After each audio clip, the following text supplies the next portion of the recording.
Bismillahirrahmanirrahim. Assalamualaikum warahmatullahi wabarakatuh. Waalaikumsalam. Alhamdulillah wa nusholli ala rasulil karim wa ala alihi wa sahbihi ajmain wa ba'du. Qala Allah Ta'ala fil Qur'anil Karim, a'udzu billahi minasyaitonir rajim. Bismillahirrahmanirrahim. Az-zakir fa inna dzikra tanfa'ul mu'minin. Dan berilah peringatan, sungguhnya peringatan itu bermanfaat bagi orang yang beriman. Shadaqallahul azim. Alhamdulillah, kita lanjutkan talim kita dengan mudzakarah dan sifat. Bahwa sungguhnya Allah Subhanahu wa taala telah meletakkan kejayaan kebahagiaan hidup manusia dunia akhirat dalam amal agama yang sempurna seperti yang dicontohkan oleh baginda Nabi sallallahu alaihi wasallam. Umat pada saat ini belum ada kemampuan untuk amalkan agama secara sempurna. Para sahabat dahulu telah mampu amalkan agama secara sempurna karena memiliki 6 sifat. Yang pertama, yakin kepada kalimat La ilaha illallah Muhammadur Rasulullah. Yang kedua, sholat khusyuk wal hudu. Yang ketiga, ilmu mazikir. Yang keempat, ikrarul muslimin. Yang kelima, ikhlasun niat. Yang keenam, dakwah wa tabligh hurud fisabilillah. Jadi 6 sifat ini ada arti, ada maksud tujuan, ada keuntungan, ada cara mendapatkan. Nah, ini yang lama apa yang baru nih? Jadi La ilaha illallah artinya tiada yang berhak disembah kecuali Allah. Tiada ilah atau tiada yang berhak disembah kecuali Allah. Maksudnya kita mengeluarkan keyakinan kepada makhluk dari dalam hati dan memasukkan keyakinan hanya kepada Allah dalam hati. Jadi kalau di hati kita ini ada selain Allah, maka selain Allah ini harus dikeluarkan dulu. Dicontohkan sebagaimana gelas. Kalau dalam gelas ada kopi, maka kalau kita mau isi gelas tersebut dirubah jadi susu, maka kopinya dikeluarkan dulu. Begitupun kalau di satu singgasana kerajaan ini ada yang duduk di singgasana raja, maka yang duduk tersebut harus disingkirkan. Misalnya yang duduk anaknya raja atau istrinya raja, maka supaya raja bisa duduk di sana, maka harus disingkirkan, disuruh pergi. Kalau nggak mau ya dipaksa pergi. Begitu juga hadirin, hati kita ini adalah singgasananya Allah Subhanahu wa taala. Maka kalau ada selain Allah dalam hati kita, maka kita keluarkan dulu. Baru nanti kebesaran Allah masuk dalam hati kita. Karena keuntungannya luar biasa. Nabi SAW sabdakan, man akhiru kalamihi la ilaha illallah dakhala jannah. Barang siapa seorang ini di akhir hayatnya mampu mengucapkan kalimat la ilaha illallah, dakhala jannah, dijamin masuk surga.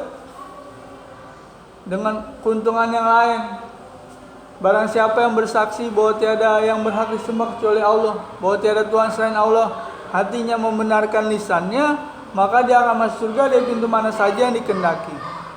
Lalu sekecil-kecilnya iman ini Allah SWT akan balas dengan surga yang luasnya 10 kali lipat dunia. Cara mendapatkan yang pertama, dakwahkan. Dakwahkan pentingnya la ilaha illallah. Dakwahkan tentang kebesaran Allah, keagungan Allah, keesaan Allah, kemahaperkasaan Allah SWT. Setelah itu kita bentuk juga majelis. Minimal 25 majelis. Ini teorinya mudah, nyebut 25 majelis, tapi prakteknya berat. Harus ada kemauan, harus ada keberanian, dan tidak malu bicara kebesaran Allah, keagungan Allah. Sepertinya sepele. Allah yang menciptakan langit, orang semua sudah tahu. Allah yang menciptakan langit, Allah yang menciptakan bumi, Allah yang menciptakan air, Allah yang menciptakan mata, Allah yang menciptakan hidung. Ini anak kecil pun tahu. Tapi inilah kalau kita sampaikan lagi dan lagi, maka kebesaran Allah, keagungan Allah masuk dalam hati kita. Sehingga inilah yang nanti ketika sakratul maut yang akan keluar dari hati kita. Setelah itu juga kita tidak lupa doa pada Allah SWT agar Allah SWT beri hakikat kalimat la ilaha illallah. Selanjutnya adalah Muhammadur Rasulullah. Muhammad adalah utusan Allah. Maksudnya meyakini bahwa hanya ada satu cara untuk mendapatkan kejayaan dunia akhirat, ikut cara Nabi Muhammad SAW. banyak jalan menuju Roma, satu jalan menuju surga, ikut cara Nabi SAW. Sampai Allah SWT firmankan dalam Al-Quran, Qul in kuntum tuhibbunallaha fattabi'uni yuhibbukumullah wa yaghfir lakum dzunubakum wallahu ghafurur rahim. Jika kamu mencintai Allah, ikuti aku, kata Nabi. Ikuti Nabi. Jadi syarat dicintai Allah, ikut cara baginda Nabi SAW.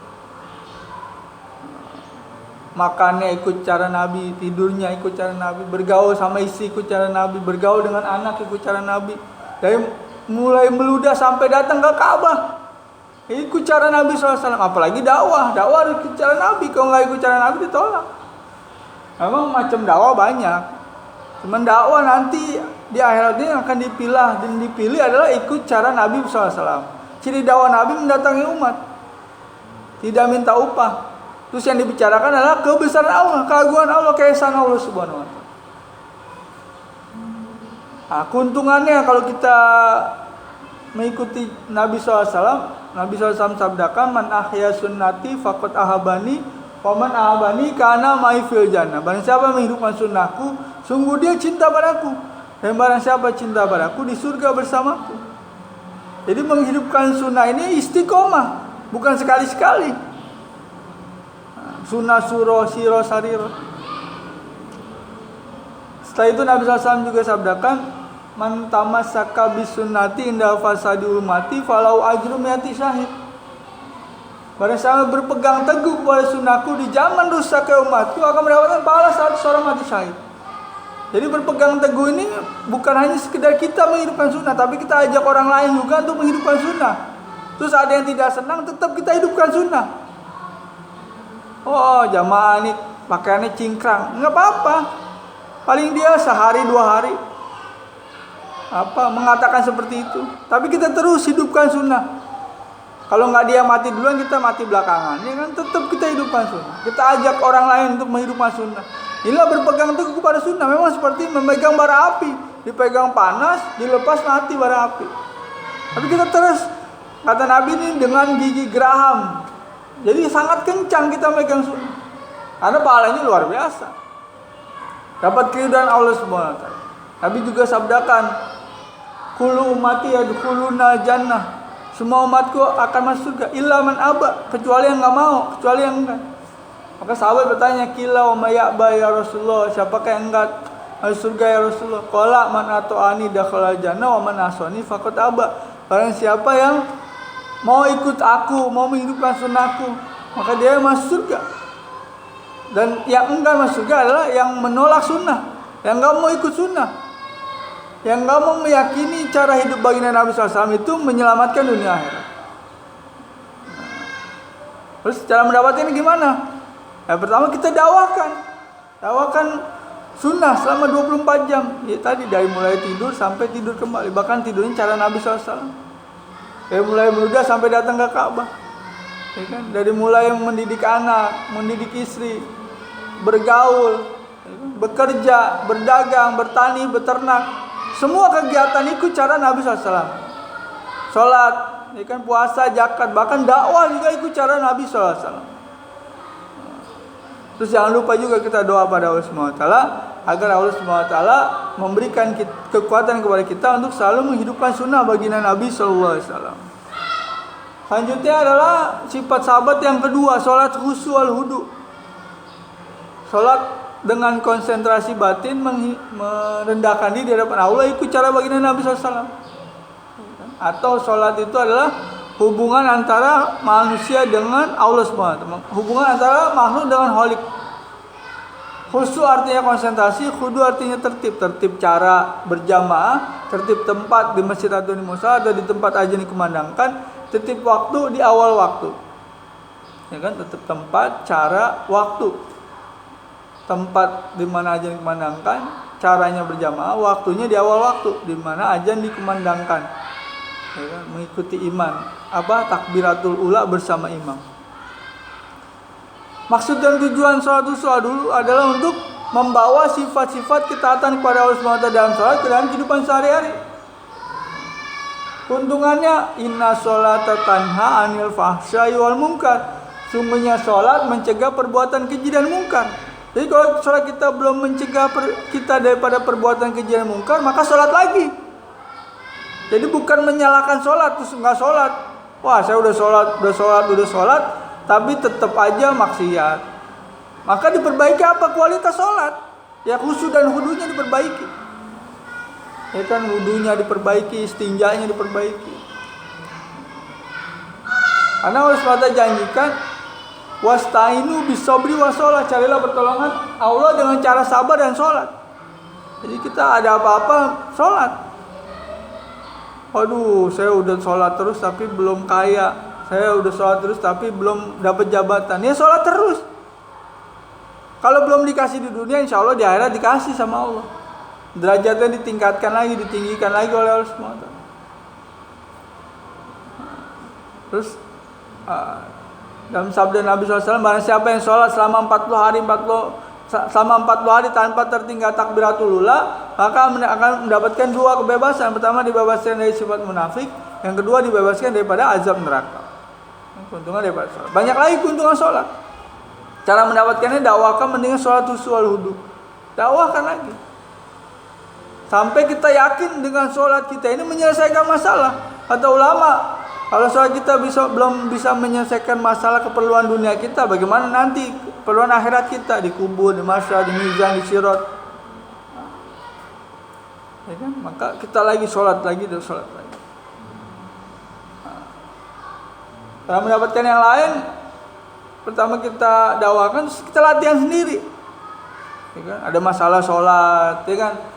Masalah kurang beras sholat, ya kan? Kurang garam sholat, kurang gula sholat, ya kan? Kurang harta sholat, kurang iman sholat, terus sholat. Wah, ini abang ngomong doang, ya. Pertama emang ngomong dulu, dakwain dulu. Nanti Allah SWT yang akan beri kekuatan kepada kita untuk istiqomah sholat. Setiap ada masalah sholat, sebagaimana Nabi dan sahabat. Setiap masalah sholat. Bahkan ada satu sahabat nih pulang daripada berjuang di jalan Allah, di rumahnya nggak ada makanan. Dia datang ke rumah, wah istriku ada makanan, nggak ada. Maka dia datang kembali ke masjid, sholat 2 rakaat. Kurang lagi ada, belum ada. Datang lagi ke masjid, udah 4 rakaat nih. Datang lagi pulang, tanya belum. Datang lagi yang kesekian kalinya, setelah pulang, maka gilingan gandumnya berputar. Nah ini sahabat itu berkali-kali. Kalau kita harusnya berpuluh-puluh kali, beratus-ratus kali, beribu-ribu kali baru datang pertolongan Allah. Jangan 2 rakaat minta langsung datang, ya nggak bisa. Sahabat yang kualitas imannya begitu saja berkali-kali sholat. Setelah itu sifat sahabat yang ketiga, ilmu ma'azikir. Jadi kita ini hidup di dunia ini harus dengan ilmu, ya kan? Untuk bekal akhirat juga dengan ilmu. Karena ilmu adalah semua petunjuk yang datang dari Allah yang dibawa Rasulullah. Dan ilmu juga harus disertai zikir. Karena kalau nggak disertai zikir bahaya. Ilmu ini bukan mendekatkan diri dia kepada Allah, tapi malah menjauhkan diri dia dari Allah SWT. Maka ilmu ini sebagai jalan, zikir sebagai penerang. Kalau dia ada jalan tapi nggak ada penerang, nanti jangan-jangan jalannya salah. Maka perlu dengan zikir penerang. Nah, ini hubungan kita dengan manusia, dengan Allah SWT. Begitu juga dalam sifat sahabatnya ada hubungan kita dengan sesama manusia, dengan ikramul muslimin, memuliakan saudara muslim. Bagaimana caranya memuliakan saudara muslim? Kita tunaikan hajat saudara muslim tanpa mengharapkan hajat kita ditunaikan. Ya kan? Dengan cara apa? Dengan cara memuliakan ulama, menghormati yang tua, menyayangi yang muda, menghargai sebaya, bercampur baru dengan orang yang berbeda watak, memberi salam pada orang yang dikenal maupun yang tidak dikenal, berdoa kepada Allah SWT agar diberi akhlak sebagaimana akhlaknya Nabi. Doanya akhlak kita sebagaimana akhlaknya Nabi. Walaupun nanti mati belum sampai, nanti insya Allah digolongkan bagaimana akhlak kita sebagai akhlaknya Nabi. Man tasabbaha biqaumi fahuwa minhum. Kalau siapa meniru satu kaum akan digolongkan seperti kaum tersebut. Nah, kita doa saja terus supaya akhlak kita sebagaimana akhlaknya Nabi, walaupun kemungkinan besar nggak akan sampai. Tapi kita doa lagi supaya akhlak kita ini sebagaimana akhlaknya Nabi. Setelah itu kita untuk hidup di dunia akhirat, amal ini perlu dengan keikhlasan. Jadi ikhlas semata-mata karena Allah Subhanahu wa taala, jangan karena yang lain. Sholat karena Allah, berdagang karena Allah, bekerja karena Allah, dakwah karena Allah Subhanahu wa taala. Karena Nabi SAW sabdakan kepada Muaz, wahai Muaz, jagalah keikhlasan, karena amal ikhlas walaupun sedikit sudah mencukupi. Sedikit saja mencukupi, apalagi banyak. Dan istiqomah, jangan lupa. Karena Allah Subhanahu wa taala. Dan untuk mendapatkan semua itu tidak ada cara lain kecuali kita korbankan diri kita, harta kita, waktu kita untuk keluar di jalan Allah Subhanahu wa taala, karena enggak ada cara lain. Dan ini sudah terbukti. Metode ini sudah terbukti paling ampuh. Walaupun metode-metode lain ada, tapi ini paling ampuh merubah seseorang. Iya kan? Jadi bagaimana kita ini menjalankan dakwah wa tabligh ini dengan cara khurud fi sabilillah. Untuk apa? Untuk memperbaiki diri. Jadi kita keluar ini bukan untuk memperbaiki orang. Kita ini untuk memperbaiki diri kita sendiri dengan diri dan harta kita sebagaimana perintahkan Allah. Innallaha ashtara minal mu'minina anfusahum wa amwalahum bi anna lahumul jannah. Sungguhnya Allah SWT telah beri diri dan harta orang beriman dengan surga. Jadi Allah sendiri sudah beli. Bukan mau ditawarkan lagi, sudah beli diri kita dan harta kita ini dengan surganya Allah Subhanahu. Maka cara mendapatkannya gimana? Pertama dakwah juga, didakwakan. Pentingnya dakwah ini didakwakan lagi. Karena inilah kerjanya Nabi. Dakwahkan lagi. Terus latihan bagaimana minimal seumur hidup kita 4 bulan. Saya ini umur udah 42 tahun. Diambil 4 bulan sedikit. 42 tahun diambil 4 bulan sedikit sekali. Ya kan? Setiap seumur hidup itu bagus sih. Setiap tahun kalau bisa nanti selesai masa pandemi, kita setiap tahun 4 bulan niatkan dulu. Orang mau nikah saja niat dulu. Orang mau jadi pegawai negeri niat dulu. Dan setelah itu daftar. Nah, kita kasih amanah, ya kan? Terus kita buat amalan supaya Allah pilih. Sebagaimana dahulu Maulana Ilyas rahmatullah alaih, beliau doa khusus di depan Ka'bah, ya Allah gunakan saya, ya Allah gunakan saya, ambil kerja dari saya, ya Allah. Karena hakikat kita ini nggak bisa apa-apa. Kita minta Allah SWT ambil kerja dari kita. Jadi kita berharap pada Allah SWT kita ini jadi asbab hidayah. Juga kita doakan saudara muslim kita jadi asbab hidayah semua. Minta ampun pada Allah SWT. Bahkan saya pernah dengar bayan, orang itu sampai doa, ya Allah jadikan siapapun yang saya lihat dapat hidayah, siapapun yang melihat saya dapat hidayah. Luar biasa tuh doanya. Tentunya dengan kemurahan Allah SWT. Karena fasilitas yang Allah SWT berikan pada kita ini sudah ada semua. Mata masih bisa lihat, telinga masih bisa dengar, kaki masih bisa jalan, tangan masih bisa megang, mulut masih bisa bicara. Ya kan, bahkan saudara-saudara kita dari tunarungu saja mau dakwah. Masih kita yang bisa bicara nggak mau dakwah? Saudara kita yang tidak punya mata, matanya sudah tidak bisa melihat aja mau dakwah. Masih kita yang masih punya mata nggak mau dakwah. Saudara kita yang masih yang tidak punya kaki aja masih mau dakwah, masih kita yang punya kaki nggak mau dakwah, ya kan? Maka fasilitas masih lengkap pada diri kita, jasad kita masih lengkap, ya kan? Masa kita nggak mau dakwah, ya kan? Nabi saja yang sudah dijamin sama Allah masuk surga masih mau dakwah siang malam. Sahabat-sahabat juga yang sudah dijamin oleh Allah SWT masuk surga, dakwah terus siang malam. Kan malamnya maksudnya untuk beribadah pada Allah, siangnya untuk menjumpai makhluk, mengenalkan makhluk supaya dekat pada Allah, malamnya mereka dakwah, doa dengan doa supaya Allah memberikan hidayah pada orang yang didatangi tadi. Insya Allah ya. Jadi kita alhamdulillah ini sudah hari yang ketiga kita nisab di masa pandemi ini dengan protokol kesehatan. Nah ini saya lagi ngomong nih, jadi harus nggak pakai masker. Nanti kalau nggak ngomong lagi, insya Allah dipakai lagi insya Allah. Jadi demikian yang bisa disampaikan, benarnya pasti datang dari Allah SWT. Salah kekilapan saya, kita sempurnakan majelis ini dengan doa kepada majelis. Subhanakallahumma wa bihamdika asyhadu an la ilaha illa anta astaghfiruka wa atubu ilaik. Assalamualaikum warahmatullahi wabarakatuh. Waalaikumsalam warahmatullahi wabarakatuh.